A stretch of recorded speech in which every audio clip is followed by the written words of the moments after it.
அந்த தைப்பூச திருநாள்ல பால் குடம் எடுத்துட்டு போவாங்க, அழகு போடுவாங்க, காவடி எடுப்பாங்க.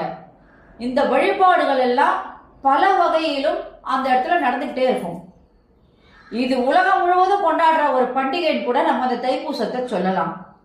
இலங்கை, மலேசியா, சிங்கப்பூர் இந்த நாடுகள்ல அந்த தைப்பூச விழா மிக மிக மிக சிறப்பாக முருகனுக்கு பூஜைகள் நடைபெறது இல்லாம அங்கேயும் அந்த மாதிரி வேல் எடுத்து பால் குடம் எடுத்து இதெல்லாம் அவங்களும் அங்க காவடிகள்லாம் அங்கேயும் எடுக்கிறாங்க. அங்கேயே முருக பக்தர்கள் இருக்காங்க, அவங்களும் அதை தொடர்ந்து வழிபாடுகளை செஞ்சுக்கிட்டு தான் வராங்க. அதனால இது ஒரு உலகம் முழுவதுமே கொண்டாடுகின்ற ஒரு விழா என்று கூட சொல்லலாம்.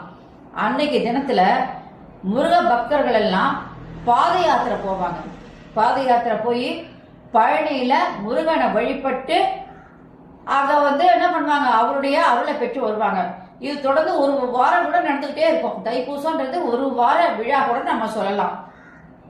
இதுல முக்கியமா நீங்க அன்னைக்கு படிக்க வேண்டிய புஸ்தகம்னு பாத்தீங்கன்னா வேல் விருத்தம் படிங்க, கந்தர் அனுபூதி படிங்க, திருப்புகழ் பாடல் பாடுங்க, கந்த சஷ்டி கவசம் சொல்லுங்க, 108 போற்றி சொல்லி சாமியை அன்னைக்கு நீங்க வழிபாடு செய்யுங்க. இதெல்லாம் நீங்க வழிபாடு செய்யும் போது இறைவனுடைய அருள் நமக்கு தானா